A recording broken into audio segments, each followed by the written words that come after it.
My friends, it is no secret that in these days anxiety seems to have woven itself into the very fabric of human experience. Everywhere you turn, there is news of uncertainty, rising costs, unstable economies, shifting jobs, unpredictable futures. The world appears to be trembling. And with that trembling, many sensitive hearts begin to tremble as well. But I want you to understand something at the very outset. The anxiety you feel does not arise from circumstances. It arises from a false sense of self that has believed it is at the mercy of circumstances. You see, when you believe yourself to be a separate creature living apart from God, depending upon external sources for security, for supply, for direction, then fear becomes inevitable. It is as natural for the separated sense of self to fear as it is for the sun to shine. But this fear does not belong to your true identity. Fear belongs only to the image that the world has taught you to be, and so long as you accept that image, fragile, vulnerable, dependent upon the shifting forms of this world, you will experience the anxiety that accompanies it. But the purpose of our time together is not to console this anxious self. No, it is far more radical than that. We are here to see through it. We are here to look beyond the mask of the anxious mind and discover the self that has never once trembled, never once feared, never once lacked anything. This self is the presence of God expressing as your very being, and when this is recognized, not believed, not affirmed, but recognized, the anxiety that seems so powerful loses its footing and dissolves like mist before the morning sun. So let us not begin by asking how to fix the problem out there. Let us begin by questioning the one who believes it is separate, threatened, and alone. For if we can touch even for a moment the truth of who you are behind the anxious thought, the entire structure of fear begins to crumble, and in its place, a peace that the world cannot understand and cannot take away quietly reveals itself. This is our work, in this hour, not to change the world, but to awaken to the self that is not of this world. Let us go a little deeper now. If anxiety does not belong to your true self, then to whom does it belong? Joel Goldsmith often reminded us that the self which fears, the self which worries about tomorrow, the self which imagines itself threatened or abandoned is not your real identity at all. It is a picture and image formed in consciousness through centuries of collective belief, through education, culture, habit, and memory. It is the mortal self, the sense of existence that lives under the law of cause and effect, believing itself to be separate from God. This false sense of self stands at the center of human suffering, for it looks out upon a world it does not understand and imagines it must struggle to survive. It depends upon outer resources for strength, outer conditions for security, outer relationships for approval, outer signs for reassurance. And because outer things are always changing, this self is always afraid, always waiting for the next problem, the next loss, the next disappointment, always defensive, always grasping, always seeking a stability that the world can never provide. But this frightened self is not you. It is only a bundle of conditioned thoughts. It has no life in God, no anchor in reality, no permanence whatsoever. And yet, because you have accepted it as yourself, you experience its fear as if it were your own. You wear it like a garment and say, "This is me." But it is not. It is merely the echo of the world's belief in separation. If you pay close attention, you will notice that the one who worries is always the same shadow. Whether the fear concerns your finances, your health, your relationships, or your future, it is always the same anxious voice speaking. The content of the worry changes, but the worrier remains unchanged, and this should give you a great clue. Anything that repeats itself without variation, anything that appears in many disguises but never changes its essential nature, cannot be the living self. It is an impersonation of you, an actor, playing your part on the stage of human belief. Now I want you to realize something very quietly. The false self does not need healing. It does not need blessing. It does not need more money, more protection, more reassurance. For it is not a real self at all. What it needs is to be seen through. It needs to be recognized as the illusion it is. And this recognition begins the moment you step back and observe it. Observe the fear as something that arises, not as something that you are. Observe the anxious thought as a passing cloud, not as the sky itself. Observe the tension in the body as a temporary vibration, not as your identity. In that simple act of observation, you are shifting from the false self to the true self. The self that does not tremble, the self that does not lack, the self that lives forever in the presence of God. And so when anxiety arises, do not fight it, do not condemn it, do not struggle to change it.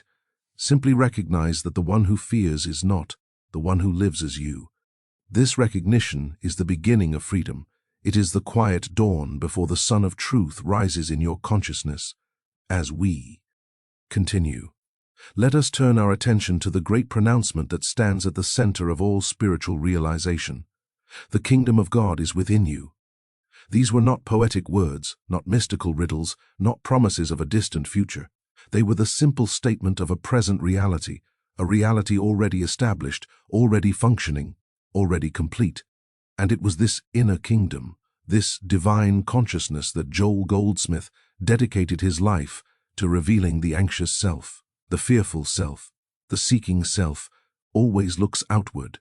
It looks to salaries, to savings, to doctors, to relationships, to opinions, to circumstances, and believes that in these external forms it will find stability. It searches the far horizon for signs of assurance, for evidence that the world will be kind, that life will cooperate. But the kingdom is not on the horizon. It is not in the circumstances. It is not in the future. It is not in the world. The kingdom is within the very presence of God, expressing itself as your consciousness. And so whenever you seek safety outside yourself, whenever you look for reassurance in the shifting tides of human conditions, you turn your back on the one place where peace truly dwells.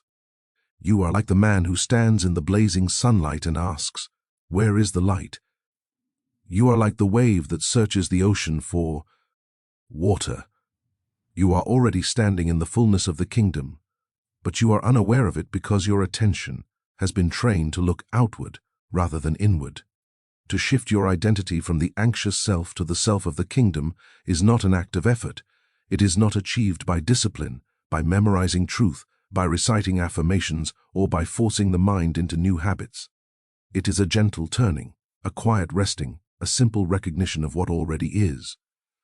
Right now, this very moment, the presence of God is living you. It is beating your heart, breathing your breath, guiding your steps, sustaining your life. And yet when you believe yourself separate from that presence, when you identify with the mortal sense of self, you feel fear. The fear is the signal that you have forgotten the kingdom within. It is the knock upon the door of consciousness calling you home. And so when anxiety arises, do not battle it. Do not seek to silence it by solving outer problems. Instead, let it remind you, I have been living as a self apart from God. Let me return to the kingdom within. The moment you turn inward quietly, gently, you will feel a shift. It may be slight at first, like the softest breath across the surface of the heart, but it is the beginning of returning to your true place. And as you rest in that inner presence, you will discover something profound. The anxious self cannot enter the kingdom. It dissolves at the threshold. Only the true self, the self that is one with the Father, can abide there. This is the great shift of identity. This is the golden unveiling. Not the changing of a frightened self into a stronger one, but the realization that the frightened self is not you at all, and that who you truly are has never once been separate from the infinite. Now, let us consider something that lies at the heart of all human fear, especially fear surrounding money, security, and the future. Goldsmith taught that every form of limitation we experience begins not in the outer world, but in the mental image we hold of ourselves. It is not the circumstance that frightens us. It is the picture within consciousness that interprets the circumstance through the lens of separation. When you say, "I do not have enough," you are not describing a fact. You are describing a belief intertwined with an image. When you worry about losing a job or running out of resources, it is not the outer condition that produces fear. It is the inner picture of yourself as a being dependent upon those outer factors for life. And because this picture is built from human conditioning, from the collective belief and separation, it always depicts you as incomplete, unsupported, and vulnerable. This is why fear continues, even when circumstances improve. A person may receive more income, a new opportunity, a better position, yet the anxiety remains just beneath the surface. Why? Because the mental image has not changed. The external scene shifts, but the internal picture remains the same. Frightened figure, always waiting for the next loss, the next downturn, the next misfortune. The shadow survives even when the sun is shining. But here is the liberating truth. This mental image is not your true self. It is a construct of the mortal mind. It is the way the world has taught you to see yourself, not the way God sees you. And to the degree that you identify with this image, you will experience the fear that belongs to it. The spiritual path, as Goldsmith understood it, is not the process of improving the mental image. It is not about convincing yourself you are wealthy when you feel poor, nor about denying the appearance of need. It is not about manipulating thought in order to produce a better outcome. All such efforts only reinforce the belief that the mental image is real and must be corrected. No, the spiritual way is entirely different. It is the gentle recognition that the mental image is not who you are. It is the realization that behind every fearful picture stands the presence that is never touched by lack, never diminished, never threatened, never dependent upon external supply. As you begin to see this, you will notice something subtle. The fear is always directed at the mental image, never at the true self. For the true self has no awareness of lack. It lives in the fullness of the kin. Dom, where supply is the very nature of being. And when you shift your attention away from the image and toward the one who is aware of it, the fear begins to dissolve, not because you have solved anything, but because you are no longer identifying with the one who fears. Try to observe this now. When a fear arises in your mind, perhaps about money, perhaps about the future, pause, notice the picture. Notice how the mind projects a small, vulnerable figure standing alone in a world it cannot control. And then ask yourself, who is seeing this picture? Who is the witness? Who is the one behind the thought? In that moment of inquiry, you step out of the image and into the self that watches. You enter the kingdom within. And you will discover that the self which observes the fear is never the one experiencing it. It is untouched, undisturbed, whole. This is the beginning of freedom from lack, not changing the image but withdrawing reality from it, not fighting the fear but recognizing that the one who fears is not the one you are. Let us now come to a point that stands at the very center of Joel Goldsmith's message, the practice he called recognition. If you truly grasp this, you will understand why fear dissolves effortlessly and why supply flows without struggle. Every spiritual tradition has its methods, affirmations, rituals, disciplines, techniques, and there is a place for these in the early stages of awakening. But Goldsmith saw that the highest spiritual life is not achieved through effort. It is revealed through recognition. Recognition is the quiet awareness of what is already true. It does not add anything. It uncovers. It does not strive. It sees. It does not attempt to change conditions. It beholds the reality behind them. And in that simple beholding, transformation occurs naturally without human force. When you practice recognition, you are not trying. Convince yourself of something. You are not attempting to rearrange the thought world or manipulate inner pictures. You are simply acknowledging that beneath the noise of the mind, beneath the surface of fear, beneath the shifting circumstances, the presence of God is already here, already functioning as your very consciousness. This is why Goldsmith taught that recognition is not a technique. It is a state of awareness. It is the acknowledgement that I and the Father are one, not as a theological statement, but as the living truth of your being. And once you begin to feel this even faintly, fear loses its authority. For example, when an anxious thought arises, you do not fight it, you do not push it away, you do not reason with it.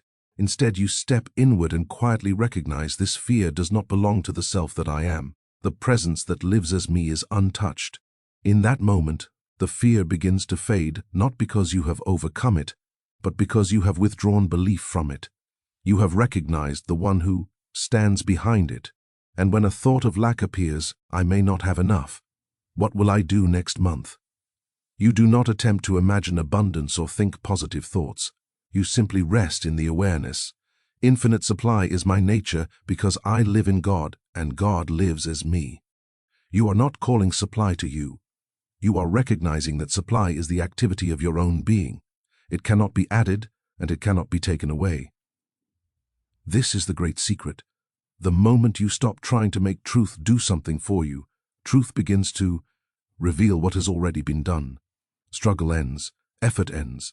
The anxious mind grows silent because it no longer believes it carries the burden of living. Recognition is not a practice you do for hours. It is a moment-by-moment returning, a gentle turning inward whenever fear tries to claim you, a soft remembrance that your life is the life of God expressing as individual being. You will find that as this recognition deepens, you begin to live with a new kind of peace, a peace not dependent upon circumstances, a peace untouched by lack or change. It is not something you manufacture. It is simply the natural state of the one who knows its true identity. Recognition transforms because it reveals, and what it reveals is the presence that has been with you from the beginning, asking only to be acknowledged. Let us move now into one of the most liberating discoveries you will ever make on the spiritual path. It is the understanding that all outer forms of supply are merely channels, while the true source of supply is the infinite, invisible, the presence of God within your own consciousness. Until this distinction becomes clear, you will continue to fear because you will continue to look to the channel as if it were the source.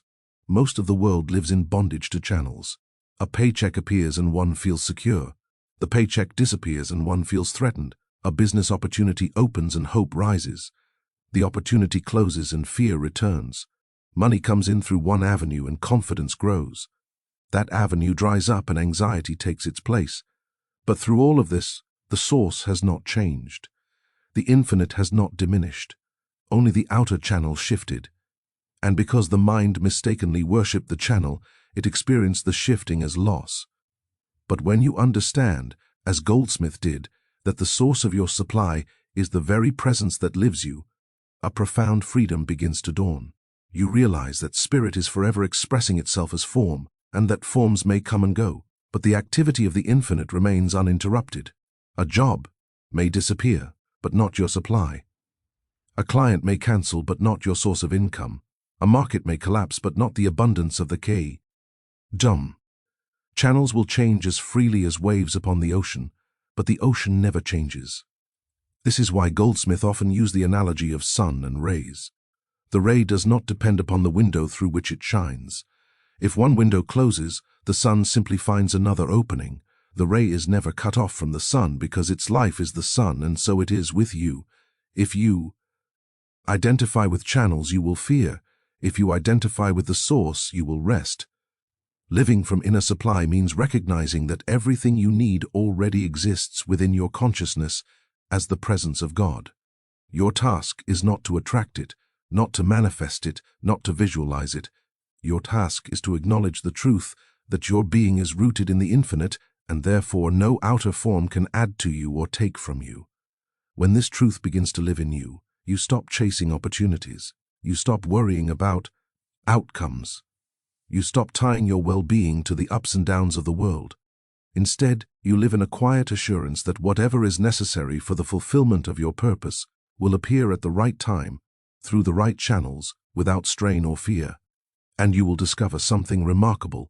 When you are no longer hypnotized by the outer channels, new channels begin to open channels. You could not have predicted, planned, or forced supply flows. Not because you manipulate conditions, but because you are aligned with the source that never ceases to express itself.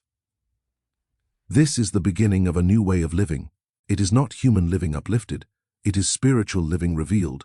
It is the life of inner abundance expressing through outer forms effortlessly, gracefully, in perfect order. And once you taste this freedom, you will understand why Jesus said, "Take no thought for your life. Your Father knows." Your Father, the infinite within you, knows. And this knowing is the source of all that appears as your daily supply. Now that we have begun to discern the difference between the outer channels and the inner source, let us turn to something that many have misunderstood: the nature of miracles. Most people hear the word miracle and imagine a sudden change in outer conditions, an unexpected payment, a healing, a breakthrough, a shift in circumstances so dramatic it appears supernatural. But in the consciousness of Joel Goldsmith, a miracle is never something that comes to you from outside. It is something that reveals itself from within. A miracle occurs when the illusion of separation dissolves. That is all. It is the natural activity of the presence showing through the veil of the mortal mind. No pleading with God is necessary. No ritual is required. No technique will force it. The moment the false sense of self falls away, the infinite harmony that has been present all along becomes visible as form. This is why Goldsmith often said that we do not demonstrate anything. We do not demonstrate health, abundance, or harmony. We merely recognize the truth, and the truth demonstrates itself. The moment you stop trying to get something from God, the moment you stop attempting to correct error through mental effort, the moment you rest in the awareness of your oneness with the Father, miracles unfold not because you cause them, but because nothing is blocking their natural expression. Consider how this looks in daily life. A person who has been struggling financially for years suddenly experiences a shift, not in the outer world but within themselves. They stop identifying with the anxious self. They stop begging for supply. They stop chasing outcomes. They become still. And in that stillness, they recognize, the life I live is the life of the infinite. I cannot be separate from my supply. Very quietly, something changes. Fear begins to lose its cry. P. Restlessness fades. A sense of sufficiency rises not because the bank account has changed, but because the inner image has. And then, without planning or manipulating, opportunities appear, new channels open, unexpected support arrives, people step forward, circumstances align. But remember, these outer events are not the miracle. They are simply the form that the miracle takes. The miracle happened the moment you shifted consciousness. Everything else was just the natural outworking of that inner transformation. The same is true for healing. A person may carry fear in their body for many years. They try affirmations, treatments, disciplines, hoping to change the condition. But the fear persists because they are still living as the one who is separate from life. Then one day, perhaps in a moment of deep quiet, they stop resisting. They stop asking. They stop trying to change anything. And in that surrender, they feel even for an instant the presence of God within them as their own being. Nothing dramatic happens on the surface, yet something profound has occurred, a shift, a release, a recognition, and in the days or weeks that follow, the body begins to respond, the condition fades, strength returns, harmony reappears.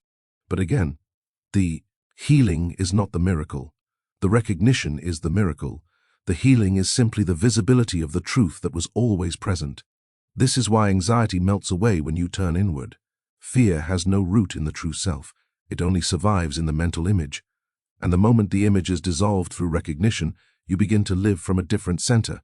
Instead of reacting to appearances, you rest in the assurance that everything necessary for your life is already contained within your consciousness. When you know the truth of your being, outer conditions adjust themselves automatically. You do not make them adjust. You do not them. You do not pray for them. You simply live in the awareness that the infinite invisible is your supply, your life, your intelligence, your guidance. And in that awareness, miracles are not events. They are the natural rhythm of your existence. This is why Goldsmith taught that the spiritual path is not a path of getting, but of seeing. Seeing who you truly are. Seeing the presence at the center of your being. Seeing that nothing can be added to or taken away from the infinite. And when this seeing becomes your way of life, the miraculous becomes ordinary. Let us now bring these truths into the rhythm of daily living. For the spiritual life is not measured by moments of inspiration alone, but by the quiet continuity of recognition throughout the ordinary movements of the day. Joel Goldsmith never asked us to retreat from life. Rather, he taught us how to walk through each hour with the awareness of the presence until the presence itself becomes the only life we recognize. Every day offers countless opportunities to choose between the anxious mind and the inner kingdom. And it is in these small, seemingly insignificant moments that consciousness is transformed. The way you begin your day, the posture you take before your work, the attitude with which you approach decisions. These are the places where the false self is either reinforced or dissolved. So let us consider a simple rhythm not as a technique, but as a way of remembering, a way of returning to what is true. First, the morning recognition. Before the world's noise touches your mind, before you reach for your phone or list the tasks awaiting you, take a moment to be still, not to pray for anything, not to ask for guidance, not to prepare for the day's challenges, but simply to acknowledge I live in the presence of God, and the presence of God lives as me. This single recognition held quietly even for a BR. ETH establishes your day upon a foundation no circumstance can shake. You are not a mortal waking up to face a difficult world. You are the infinite expressing through an individual form. Second, the midday pause. At some point, perhaps while waiting in line, walking to your next task, or sitting in a moment of silence, stop for 10 seconds. 10 seconds is enough. In those 10 seconds, withdraw your attention from the passing scene and turn inward. Not to fix anything, not to solve anything, but to remember the presence goes before me. The presence works through me. I do nothing of myself. This simple pause breaks the hypnotism of the world. It loosens the mind's grip on fear. It reminds you that you are not the one striving to make life work. Life is living you. Third, the evening release. When the day is closing, do not carry its impressions into the night. Let the thoughts, the conversations, the concerns, the unfinished tasks fall away, not by analyzing them, not by judging them, but by recognizing that none of these belong to the self. That you are in this gentle release. You return to the truth of your being. You rest in the awareness. God is the life of this day. God is the life of this night. Nothing real can be lost. This release is not merely psychological rest, it is spiritual rest. It allows the subconscious fears and tensions accumulated during the day to dissolve in the presence. Now understand something important. This rhythm is not meant to create spiritual results. It is not meant to bring supply, healing, or protection. It is simply a way of shifting your identification from the anxious self to the self of God. And when that shift occurs, supply follows, healing follows, guidance follows, not because you sought them, but because you stopped resisting their natural flow. There is one more aspect of this rhythm, perhaps the most significant of all. Whenever a fear arises, whenever a startling thought enters your mind, whenever the familiar tightening of anxiety begins to take hold, do not attempt to calm yourself by reasoning or positive thinking. Instead, step back and recognize this fear belongs to a self I am no longer identifying with. Then turn inward quietly, gently, and remember the presence. Do not try to change the fear. Do not resist it. Let it be and rest in what is true. This is the presence before panic way of living. It is the conscious decision to return to God before you return to fear. And each time you choose the presence, the false self loses a little of its authority. Over time, you will find that fear approaches you less often. And when it does arise, it passes through you as lightly as a shadow across a wall. This is not discipline, this is devotion, the devotion to truth as your only reality. And now, as we come toward the close of our time together, let us gather all that has been revealed into one simple living recognition. Everything we have explored, anxiety, supply, miracles, inner rhythm, comes down to this. Your true self has never been separate from God. All fear arises from forgetting this. All peace arises from remembering it. You do not need to fight the anxious self. You do not need to improve it, purify it, or make it worthy. That self is not you. It is only the shadow cast by the belief in separation. The moment you turn from it, not through effort but through recognition, you discover the one who has been present all along, the self that lives in the kingdom and expresses the kingdom. The presence within you is not something you must seek. It does not appear because you practice long or pray intensely. It is here because it is your very being. You cannot escape it any more than a wave can escape the ocean. Your task is simply to acknowledge it quietly, sincerely, without strain. In this awareness, you begin to understand that there was never anything to fear. There was never anything to lack. There was never anything to chase. The anxious mind was living its own dream of isolation. and you mistook yourself for the dream figure. But now you are awakening, now you are remembering. Let this remembrance deepen until it becomes the foundation of your life. I live, yet not I. The presence lives as me. Rest in that. Let that be your prayer, your meditation, your peace. Let it guide you when circumstances appear uncertain. Let it steady you when the world trembles. Let it silence the inner storm without a word. For the kingdom of God is not a future event. It is not a reward. It is not a place to reach. It is the inner radiance of your own being shining quietly beneath every thought, every breath, every moment of your life. And when you return to that kingdom, when you rest in that presence, you discover that the whole purpose of the spiritual path is simply to be what you already are. So let this truth go with you now, not as an idea, but as a living realization. Wherever you walk, the presence walks. Whatever you face, the presence faces. Whatever you need, the presence provides. And whatever you fear dissolves the moment you turn inward. And remember, I and the Father are one. There is no separation. In that recognition, your search ends, and your real life, your life rooted in the infinite, begins.